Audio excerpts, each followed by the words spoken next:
Hi everyone, my name is Paula Taylor and this is Tackle the Feelings Before the Behavior, or TFBB. And today I wanted to talk a little bit about food in mental health and specifically within anxiety. And I'm not an expert in nutrition and food. Everything I know is from my own research, my own interest, and watching things on YouTube and reading and going to practitioners myself for my own diet and things like that. And I wanted to share something I believe in so strongly. And if you follow my page on Instagram or whatever, you will see that I do include recipes. I am vegetarian. I really do like to include diet and nutrition and health and well-being and more holistic approach in healing. And that's because I truly believe that there is no one solution for healing. Healing is a journey and it's a lifestyle. And it's not just about healing, it's about maintaining energy. It's about maintaining a certain mindset, a way of looking at things, and being able to, and if you're spiritual like I am, you would believe in maintaining a higher vibration and being able to see things from a more enlightened perspective when you get to that higher vibration. And it comes and goes, and one of the biggest things that takes me down or brings me up can be things that I eat or things that I put in my body.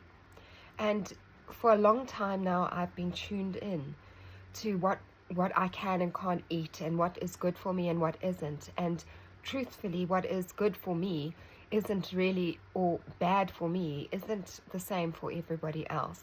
I have certain intolerances. I'm a sensitive person. I'm an empath.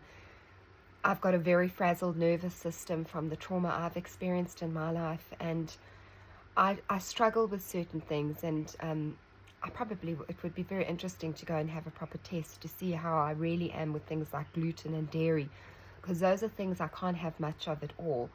In fact, in Australia, I went to a naturopath to do a giant gut cleanse where I ate only whole foods. I cut out anything processed. I soaked my nuts. I didn't put anything harsh on my gut because my intolerances were getting so bad. I wasn't able to tolerate any dairy. I was really having reactions to most things, and I was constantly feeling lethargic, heavy, bloated, upset tummy, and my mental health really took a slam at that time. And I needed to do something, and I did 3 months of this where I was really, really clean. An amazing effect on my body, but very difficult to upkeep, if I'm honest. I had a very busy lifestyle. I was working in outreach, working with families and on the go, and I had to think of what to pack for food during the day and prepare things. Everything required cooking or blending and creativity, and it took me a while to get flavor in. The naturopath was helping me with some recipes and some tricks of the trade to get flavor in, because having a drastic lifestyle change like that without convenience foods, without a lot of ingredients, is very difficult. It's probably more difficult here in South Africa, where I am. To be vegan and to be sort of organic and everything is actually a luxury in a place like South Africa. You have to have money. It's expensive. It's difficult unless you can sort of get in the communities where you getting all that homegrown stuff and markets and all that kind of thing. But still, it's to keep it all in that healthy range is very difficult. And so it's really about, and it always is with everybody, is about tuning in. And I actually take notes. I used to do this. I've started doing it again, about what certain foods have, what effect they have on me. What kinds of things do they make my skin break out? Do they give me bad inflammation? Inflammation is a big indicator for me, and it gets uncomfortable, almost like that claustrophobic in your own skin. You're really sensitive to temperature, like the heat or too much cold, and you're in pain and discomfort, and your body is just tired and heavy, and you're uncomfortable, and it affects how you think. And for me, I've noticed the direct link with that inflammation, with that feeling uncomfortable in the body, feeling with anxiety. And the anxiety is there to give us a warning sign. It is about warning. That's sometimes it's not about your trauma or a disorder or anything, sometimes it is a sign, and it's showing you that something is out of alignment, something's wrong, something's in distress. And a lot of the times, this can be our diet. I've stopped drinking and all that unless it's a special occasion, because the effect on my body for days on end in my mind, I go really low and despondent and tired, and just see things differently. I see the world differently when I put chemicals or those kinds of toxins into my body. It's the same with pharmaceutical medicines.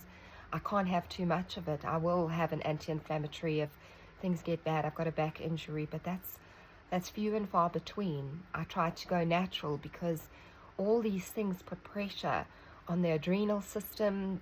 Your systems work overtime trying to process the things you're ingesting and taking in. And to say that it's all separate is just, it doesn't make sense. The body is really, really a huge indicator on your mental health, how you're taking care of yourself. Pain and discomfort, people with a chronic illness often really struggle with mental health, with joy, with feeling happy and light and creative and inspired. It's really dark when you start to hit those realms of physical pain and discomfort. And so I really wanted to talk about food and people who are struggling with anxiety and mental health. I struggle with anxiety and energy levels, and it really makes a huge difference, the lifestyle changes that you make in your day-to-day. And that is why I include those recipes and all that on my Instagram page, Paula_TFBB. And I do it in my life. I make this my own practice. And although I might binge every now and again or eat that slab of chocolate or whatever, I try to be consciously aware of the implications of that, knowing that I'm going to feel a certain way after I eat certain foods, and making that decision. I'm trying not to get into self-deprecation about it all, but I also try to focus on nutrition, and getting those anti-inflammatory foods into my diet is so important, like turmeric, like that low GI stuff, and stay away from the things like gluten and dairy and all that inflame me, that I'm not so great with, not so tolerant to. I have better oils rather than sort of saturated fat oils, because that also just, it impacts me. And it is for a lot of people. You'll find those kinds of foods actually do impact a lot of people, a lot of sensitive people. And it's not about restriction to the point of never having anything. It's about being mindful of what you're doing and giving yourself more health and nutrition than you are that junk food. It's about finding ways, if you have had that junk food, to support your body and your system, to have that anti-inflammatory food when you've had high acidic inflammatory foods, and to really self-care and self-love and care. I think the word there is care about your physical body. We can dissociate so much from it. We can dissociate from our emotional systems, and just get so caught up in our minds and wonder why nothing's changing for us, or why we are just so tired all the time. And it's a work in progress. It really is. If I was bouncing off the walls, you'd probably see it. I'm not. But I am a lot better than I was when I was being made to eat a lot of dairy, a lot of gluten, and all that kind of thing, and being more healthy and health conscious about all that sugar and caffeine and saturated fats and things and chemicals, that high processed foods. Being more mindful of what I'm putting into my body and having less of that, and supporting myself through it when I have it, has been a bit of a game changer. And I think if we're going to talk about mental health, we do need to talk about diet, nutrition, what we're putting in. We could have a whole new blog on the things you watch, the kinds of people you hang around, the environments you're living in, the clutter in your life, things like that. But today, it's about diet, and it's about tuning in and seeing what works for you and what doesn't, and trying to honor that as much as possible. Not all the time, but as much as possible. I think that's the message today. So thank you for listening if you got to the end. Take care. Bye.